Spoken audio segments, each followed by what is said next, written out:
தமிழ் வீட்டில் குழந்தை நம்மளைய அம்மானு கூப்பிடலையேன்னு சொல்லி புலம்பி தவிக்கிற தமிழுக்கு மறுபடியும் ஒரு பேரிடி ராஜாங்க வீட்டில இருந்து மலரு ஃபோன் பண்ணுறாங்க. தமிழ் இப்படி ஒரு வயசு ஆயிடுச்சுல்ல தமிழ், இனி குழந்தைங்களுக்கு காது குத்திடலான்னு சொல்லி முடிவு பண்ணியிருக்காங்க தமிழ். உங்ககிட்டையும் கேட்க சொன்னாங்க தமிழ், அதை தான் ஃபோன் பண்ணினேன் அப்படிங்கிறாங்க. அக்கா, யார் குழந்தைக்கு யார் காது குத்துறது? ஏன் பொண்ணுக்கு எனக்கு குத்த தெரியுங்க்கா. அழகர் வேணா அங்கே இருக்கிறா, நீங்கள் கூட்டிகிட்டு போய் குத்துங்க போதும். நான் பிறந்த நாளுக்காக கோயிலுக்கு அவமானப்பட்டதே எனக்கு போதும். இன்னும் என்னோட இதயம் இன்னும் தாங்காது. இன்னும் எத்தனை அடி தான் கொடுப்பீங்க இன்னும் தாங்கறக்கு அப்படிங்கிறாங்க. ஏன் தமிழ் இப்படி பேசுகிற அப்படிங்கிறாங்க மலர்.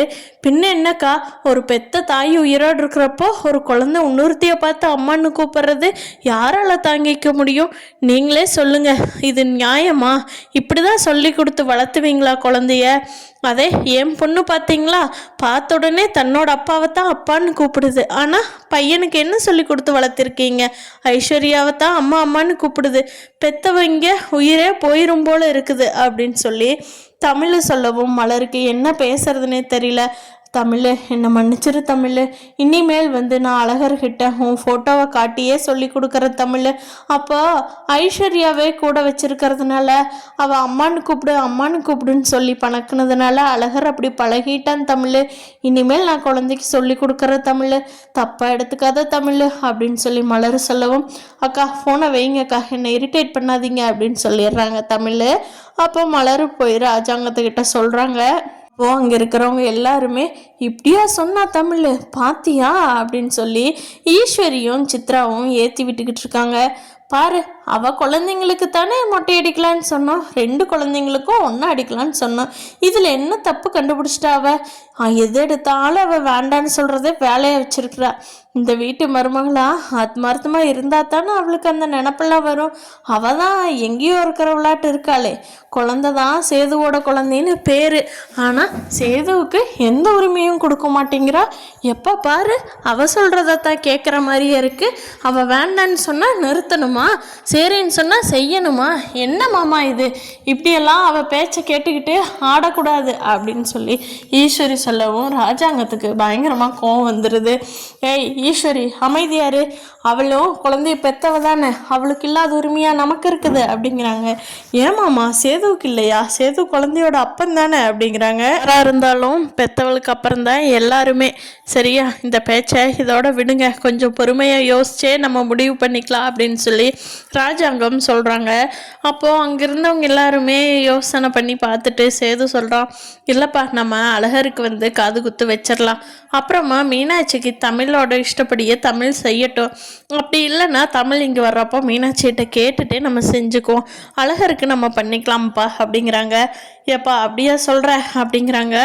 ஆமாம்ப்பா, அப்படியே பண்ணிக்கலாம். ஒரு வயசு ஆயிடுச்சுல்ல, குழந்தைங்களுக்கு சடங்கு வைக்காமையே இருக்கணும், வச்சிடலாம்ப்பா அப்படின்னு சேது சொல்லவும் ராஜாங்கம், பின்ன சரிப்பா ஏற்பாடு பண்ணுங்க, நம்ம கோயில்லையே வச்சுருவோம் அப்படின்னு சொல்லிடுறாங்க. சரின்னு சொல்லி சேது கருப்புக்கிட்ட எல்லா வேலையும் பார்த்துக்க சொல்லி சொல்கிறாங்க. கருப்பும் வேகமாக போய் ஒரு வேலையாக என்னென்ன பண்ணலாம் அப்படிங்கிற மாதிரி ரொம்ப சிம்பிளாக வீட்டில் இருக்கிறவங்க மட்டும் போய் பண்ணிக்கலான்னு சொன்னதுனால சரின்னு சொல்லி காது குத்துக்கு ரெடி பண்ணிடுறாங்க. எல்லாருமே கிளம்பி கோயிலுக்கு போகலாம் அப்படின்னு சொல்லி கிளம்பிக்கிட்டு இருக்கிறப்போ ஐஸ்வர்யா குழந்தைய எடுத்துக்கிட்டு வெளியே வர்றப்போ வாசல் கால் தடுக்கி விட்டுருது. அப்போது ராஜாங்க இருந்துட்டு, என்னப்பா சகுனமே சரியில்லையே அப்படிங்கிறாங்க. அப்பா, இந்த காலத்தில் போய் அதையெல்லாம் பார்த்துக்கிட்டு இருந்தீங்கன்னா நடக்குமா? அதெல்லாம் ஒன்றும் பிரச்சனை இல்லை, வாங்க போகலாம் அப்படின்னு சொல்லவும் ஈஸ்வரி இருந்துக்கிட்டு, இல்லை சேது, கொஞ்சம் சகுனம் சரியில்லாமல் இருக்குது, ஐஸ்வர்யா போய் தண்ணி குடிச்சிட்டு வா அப்படின்னு சொல்லிட்டு ஐஸ்வர்யாவை தண்ணி குடிச்சிட்டு வர சொல்கிறாங்க. ஐஸ்வர்யா கொஞ்ச நேரம் அழகரை தூக்கிட்டு போய் தண்ணியெல்லாம் குடிச்சிட்டு, பரவாயில்ல அத்தை, இந்த காலத்தில் போய் இது இல்லாமல் நம்பிக்கிட்டு வாங்க போகலாம் அப்படிங்கிறாங்க. இல்லை ஐஸ்வர்யா, இருந்தாலும் அத்தை வாங்க பார்த்துக்கலாம், அதெல்லாம் ஒன்றும் பிரச்சனை இல்லை. நம்ம எங்கே போகிறோம்? கோயிலுக்கு தானே போகிறோம், எல்லாமே அந்த சாமி பார்த்துக்கும், நம்ம எதுக்கும் பயப்பட வேண்டியதில்லை, அந்த சாமி எல்லாத்துக்குமே துணை இருக்கும் அப்படின்னு சொல்லிட்டு எல்லாரும் தைரியமாக கிளம்பிடுறாங்க. கோயிலுக்கு போய் எல்லா ஏற்பாடும் பண்ணிகிட்ருக்காங்க, மொட்டை அடிக்கிறதுக்கான எல்லா ஏற்பாடும். அப்போது அங்கே இருக்கிற பூசாரி, ஐயா சாமி போய் சுற்றி கும்பிட்டு வாங்க ஐயா, அதுக்கப்புறமா மொட்டை அடிக்கிற விழாவை வச்சுக்கலாம், ஆளுங்களெல்லாம் வர சொல்லிட்டேன் அப்படிங்கிறாங்க. சரிப்பா அப்படியே பண்ணிடலாம் அப்படின்னு சொல்லிட்டு போய் எல்லாரும் கோயிலை சுற்றி வர்றதுக்கு போகிறாங்க. சுற்றி வந்துட்டு சாமி கும்பிடலான்னு சொல்லிட்டு சாமி கும்பிட்டு போய், சரி ஐயா குழந்தைக்கு தாய் மாமா யாராவது இருக்காங்களா என்ன அப்படின்னு கேட்குறாங்க. அப்போ சேது இருந்துக்கிட்டு, இல்லையா குழந்தைக்கு தாய் மாமாலாம் யாரும் இல்லை அப்படின்னு சொல்லவும், சரி அப்படின்னா பெத்தவ அம்மா குழந்தையோட அம்மா மடியிலேயே குழந்தைய உட்கார வைங்க, அப்படியே காது குத்திக்கலாம் அப்படின்னு சொல்கிறாங்க. அப்படியா குழந்தையோட அம்மா மடியிலேயே உட்கார வைக்கிறது அப்படின்னு சொல்லவும், வேகமாக ஐஸ்வர்யா அழகர் எடுத்து தன்னோட மடியில் உட்கார வைக்கிறாங்க. அப்போது எல்லாரும் அங்கே இருக்கிறவங்க எல்லாருமே ஆச்சரியமாக, என்னது இவ எடுத்து குழந்தைய மடியில் உட்கார வச்சிருக்கிறா அப்படின்னு சொல்லி பார்த்துட்டு இருக்காங்க. அப்போ கரெக்டாக தமிழ்ச்செல்வியும், நம்மளும் போய் இன்றைக்கே தமிழுக்கு காது குத்திடுவோமாச்சி அப்படின்னு சொல்லிட்டு முடிவு பண்ணி தமிழ் வீட்டில் இருக்கிறவங்க எல்லாருமே அவங்களும் கோயிலுக்கு தமிழுக்கு காது குத்துறதுக்காக வர்றாங்க. அது என்ன பணக்கார வீட்டுக்கு மட்டும்தான் காது குத்த முடியுமா என்ன, ஏழை வீட்டு குழந்தைக்கும் காது குத்த மாட்டாங்களா என்ன, வாங்க நம்மளால் முடிஞ்சதை நம்ம செய்வோம் அப்படின்னு சொல்லிட்டு தமிழ் எல்லாத்தையும் கூட்டிகிட்டு போய் கோயிலில் போய் பார்க்கவும் தமிழுக்கு பயங்கர ஆச்சரியமாயிருது. என்னடா அது, குழந்தையோட அம்மா மடியில் தானே உட்கார வச்சு இப்படி காது குத்துவாங்க, ஆனால் இவன் என்னடான்னா என் குழந்தை எடுத்து இவ மடியில் வச்சு காது குத்துறதுக்கு போயிட்டாலே ஐஸ்வர்யா அப்படின்னு சொல்லிட்டு, ஏய் ஐஸ்வர்யா நீ என்ன பண்ணிகிட்டு இருக்கிற அப்படின்னு சொல்லி தமிழ் கத்துறாங்க. தமிழ் கத்துறதை பார்த்துட்டு ஐஸ்வர்யா வேகமாக எந்திரிச்சு நிற்கிறாங்க. என்னாச்சு அப்படிங்கிற மாதிரி எல்லாரும் கேட்குறாங்க. அப்போ மலர் இருந்துக்கிட்டு, என்னாச்சு தமிழ் அப்படின்னு கேட்குறாங்க. அப்போது தமிழ் அங்கேருந்து கத்துறாங்க, இங்கே பார் யாரோட குழந்தைய யார் மடியில் வச்சு காது குத்துறது, போ நீயும் உன் புருஷனும் போய் குழந்தை பெற்றுக்கிட்டு அந்த குழந்தைய உன் மடியில் வச்சு காது குத்து, நான் எதுவுமே சொல்ல மாட்டேன், இது என் குழந்தைய உன் மடியில் வச்சு காது குத்துறதுக்கு நான் சம்மதிக்கவே மாட்டேன்.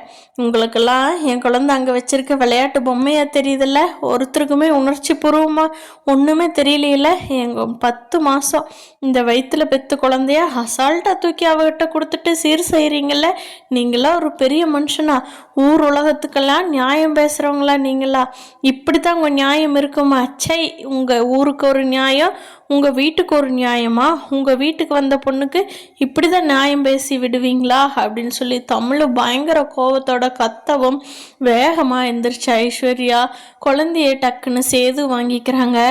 அப்போது ஐஸ்வர்யாவுக்கு அங்கே என்ன பண்ணுறதுனே தெரியல. ஐஸ்வர்யா அழுதுகிட்டு காருக்கு போயிடுறாங்க. அப்புறமா தமிழ் அந்த குழந்தைய தன்னோட மடியில் உட்கார வச்சும் சேது ஒரு குழந்தைய உட்கார வச்சும் காது குத்து வைப்பாங்களா, இல்லை தமிழ் இந்த காது குத்தை தமிழ் நிறுத்திட்டுருவாங்களா, இல்லை 2 குழந்தையும் தமிழ் வீட்டுங்களே வச்சு இது பண்ணிக்குவாங்களா, என்ன நடக்க போகுது, குழந்தைங்க யார் மடியில் வச்சு காது குத்துறாங்க அப்படிங்கிறத இனி வரப்போகிற எபிசோடில் பார்க்கலாம் ஃப்ரெண்ட்ஸ். இந்த வீடியோ பிடிச்சிருந்தா லைக் பண்ணிக்கோங்க. நீங்கள் என்ன நினைக்கிறீங்கன்னு கீழே கமெண்ட் பண்ணுங்கள். தேங்க்யூ.